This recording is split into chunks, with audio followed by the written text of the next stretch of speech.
In 2018, a 0-year-old fairy baby named Chiitan set the internet ablaze with video after video of weird stunts. She spectacularly fails to dunk a basketball. She tips over a car. She jumps on a trampoline and splits it in half. She does it all. And now Chiitan and other Japanese mascots are making their anime debut. This international sensation may soon star in her own show, but she has humbler beginnings. Our trouble-loving Chiitan is based off an actual otter of the same name, who, naturally, has her own public access TV show Encanto. Because of her internet fame, actual animal Chiitan was hired as a sightseeing ambassador of Susaki City, alongside their previously existing mascot Shinjo-kun, whose design is based off an extinct river otter. When Animal Chiitan was hired, the designers behind Shinjo-kun thought it might be funny to create an unsanctioned mascot version of Chiitan. And that's when things got wild. But we're getting ahead of ourselves. You might rightly wonder why an otter or an otter-shaped mascot is the sightseeing ambassador for a small Japanese city in the first place, and why a random character like Chiitan can rocket into such heights of fame. That's where we come in. We're going to dig into the fascinating history of Japanese mascots, or yurukyara. And to add that little something extra, we made a brand new mascot of our own, so stay tuned to see its debut. Mascots may be largely reserved for sports teams in the West, but if you go to Japan, you'll notice there are cute characters everywhere. Those are yurukyara. At the base level, yurukyara are to attract attention. They represent and help promote everything from cities to the police to home goods stores, and they can be assigned to tasks like reminding you to give your dog a rabies vaccination. There is a pharmaceutical company whose mascot is an enema penguin. How's that for Penguin Highway? But darker entities have mascots too, like prisons and cults. Point is, they are ubiquitous. Their ubiquity is a shockingly recent development, but the seed was planted in 1968, when student protests turned young people away from politics. One of the rebellious new interests that became popular, especially among women, was kawaii, or cute, culture. The kawaii trend continued to rise in popularity throughout the 70s and 80s. Common threads arose among kawaii characters, such as simple designs with wide eyes and a tiny nose, a childlike appearance, and nature, and emotional ambiguity. The predominant kawaii ambassador came in 1974 when a stationery company called Sanrio realized that their cuter items were selling better. They introduced a character called Hello Kitty on a coin purse. Within 2 years, she hit the States. In many ways, the rapid rise of Hello Kitty was a very early sign of the success of mascots. Actually, in 2008, she would become the official tourism ambassador for all of Japan. But it would be a while until the next successful proto-mascot. And it would come from the NHK, Japan's national broadcasting network, basically their version of the BBC. In 1998, NHK's Satellite Broadcasting Wing held a design competition to create a new character to celebrate their 10th anniversary. The winner was chosen not because it was stereotypically kawaii, but because the character had an edge. He was a little weird and a little mysterious. He was Domo-kun. Initially, people weren't sure about Domo-kun, but his childlike nature slowly pulled on people's kawaii-loving heartstrings. He became so popular that he not only outlived the anniversary celebration, but he eventually became the mascot for the entire NHK. While corporate and commercial mascots like Domo and Hello Kitty helped fertilize the mascot ground, they're still completely distinct from yurukyara. Domo and Hello Kitty, and similar characters like Rilakkuma, are corporate entities. They're highly polished. Yurukyara, who were popping up to attract tourism to small cities, are another story entirely. The term yurukyara was coined in 2002 by Jun Miura. Kyara is simply short for character. Yuru comes from the adjective yurui, which in this case has the vibe of unserious and not well regulated. Because unlike those corporate creations, yurukyara are largely defined by and beloved for their amateurish designs. Sure, some are designed by professionals, but most are designed by government workers or other non-professional artists. Often they're designed by local residents themselves in a contest and then voted into mascotdom by the public. This has gifted us with brilliant results, such as the fantastically named Victoire Cheval Blanc Mural III, who was designed by an 8-year-old.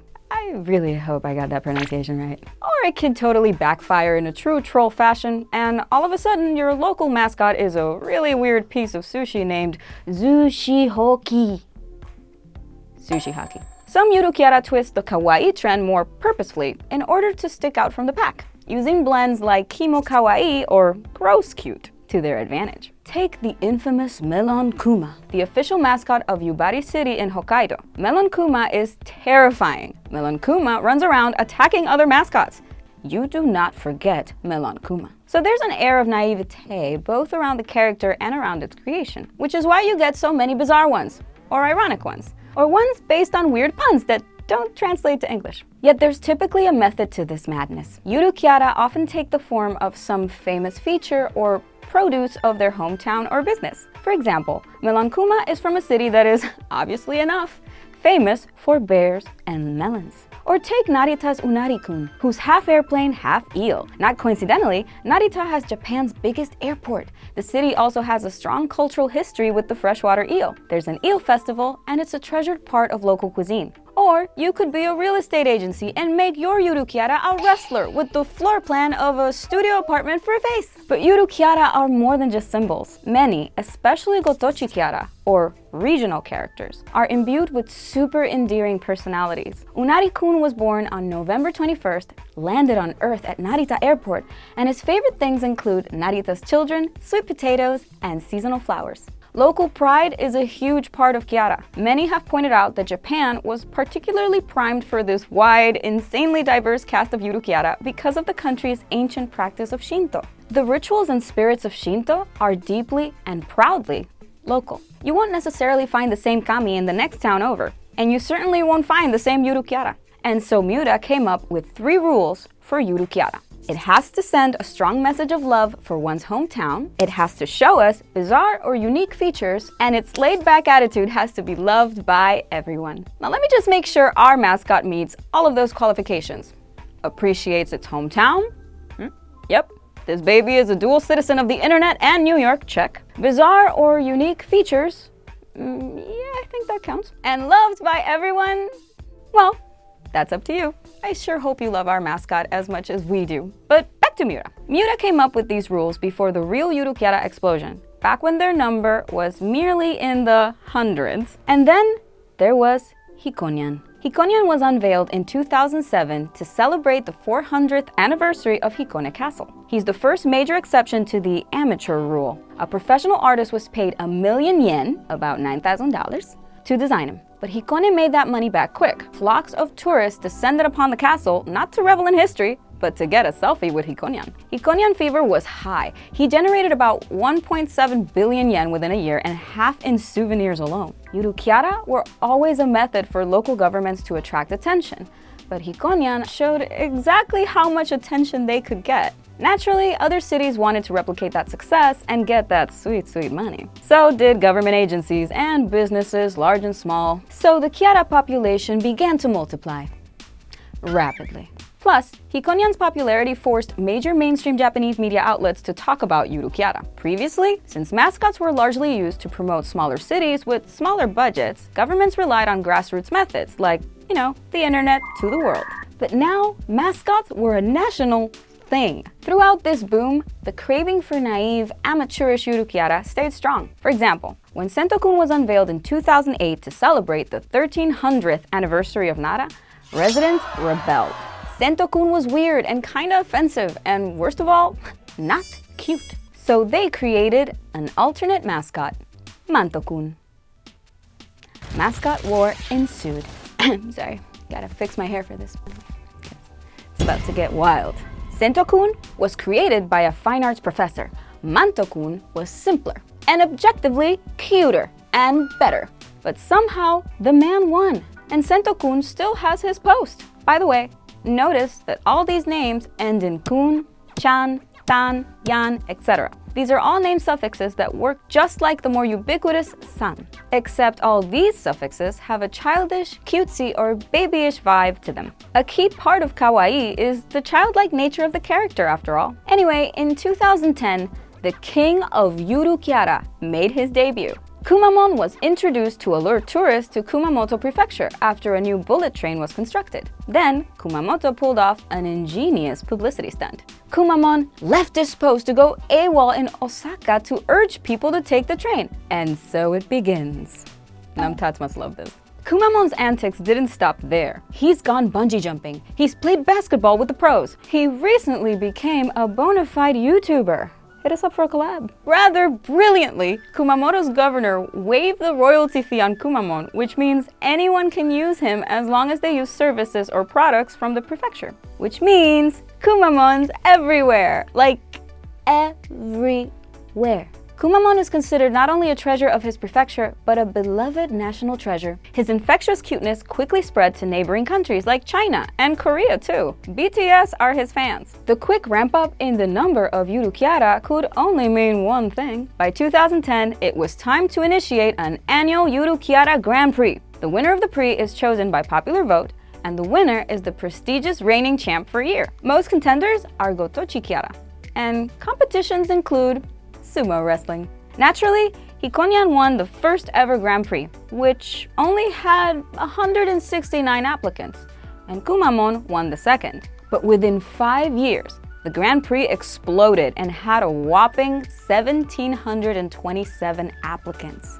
Tens of millions of people participated in voting. The competition is so intense that in 2018, local governments were caught paying workers to cast thousands of votes. This thing is serious. Of course, not every mascot is a success story. In fact, many mascots have to worry about being cut by non-believers in their local governments. Okay, to be fair, they're not non-believers. They're just politicians looking to save their budget from mascot overpopulation and divert funds to other, mildly important things like schools and hospitals, which is actually a huge point for those in Japan who are anti-Kiara, because in some places, Kiara fever got out of hand. Take Osaka Prefecture, which in 2015 had 92 mascots. 75% of the population couldn't even recognize the most popular among them. Needless to say, cuts were made. Official mascots face another major threat to their popularity and survival: unofficial counterparts, like Chiitan. You totally didn't know about her official counterpart Shinjo-kun, did you? Like official Yurukiara, unofficial Kiara represent locales. Funashi, a popular pear-like rascal, unofficially represents Funabayashi City. Funabayashi outright rejected Funashi as their official ambassador, but that by no means stopped his popularity, or from people strongly associating him with the city anyways. In fact, Funashi's popularity has even rivaled Kumamon's. That's because, unlike their official counterparts, unofficial Yurukiara can pretty much do whatever they want. They can be daring. Funashi, for one, talks and shrieks. And plays guitar. Sort of. And is best friends with Ozzy Osbourne.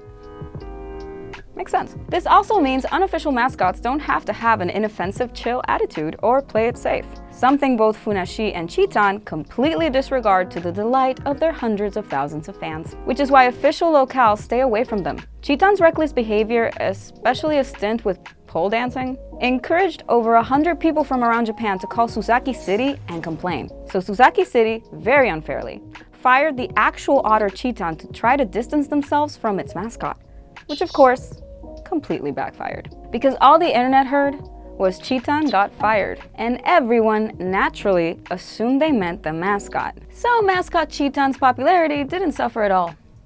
The otter seems fine too. Actually, after all of this went down, it was announced that Chiitan's getting an anime. But that's when more trouble started, because the team behind Shinjo-kun was also planning on giving their mascot an anime. So they're presently suing Chiitan for copyright infringement. The lawsuit is effectively halting both anime from coming out.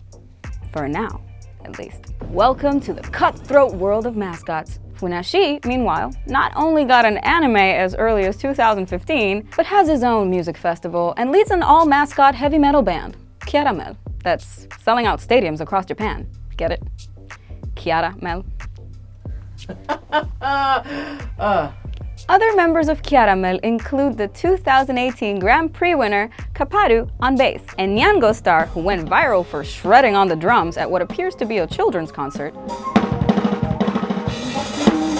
And before you ask, Of course, Kumamon's gotten in on that action. When something's as insanely popular as Mascots, the natural outcome, other than, sold-out metal concerts, is anime. Though Funashi aside, the move of Yurukiara into the anime realm is very recent. Even Kumamon didn't get the green light until recently. His anime debut is slated for 2019. Netflix's take on Mascots, Rilakkuma and Kaoru, comes out this month. Or already came out, depending on when you're watching this video. Its adorable stop-motion aesthetics capture everything that's cute and charming about Mascots. But what about our controversial queen, Chiitan? Well, it remains to be seen if her anime will see the light of day, especially in the West. It's worth noting that, for all their insane popularity in Japan, you're hard-pressed to find thorough coverage of Yurukiara in English. In fact, there's a guy for that. The unsurpassed expert if you're an English speaker curious about this world, Chris Carlier, a British illustrator in Tokyo who runs the immensely popular website Mondo Mascots, which of course is always worth scrolling through for anyone wanting to appreciate the gigantic variety of Yurukiara. We asked Carlier why he thought Kiara haven't spread like wildfire in the West, and he opined that with how deep-seated kawaii culture is in Japan, that it's less stigmatized over there for adults to be into cute things. With so many Mascots making their way to the West in the form of merch and anime, I can only hope that we're overrun with Yurukiara of our own. I think New York's mascot would have to be a rough-and-tumble subway car with a heart of gold made out of pizza. But before I get too carried away, I want to introduce you to our mascot. Here he is. We haven't named him yet, but we did make him with a lot of love. Let us know if you like him. So we know this video wasn't really about anime per se, but we thought it was super interesting and it's kind of related. So if you like it, just let us know. And if you want to watch more videos like this one, go ahead and subscribe to GetintheRobot, made in New York City, because we can't move to Japan.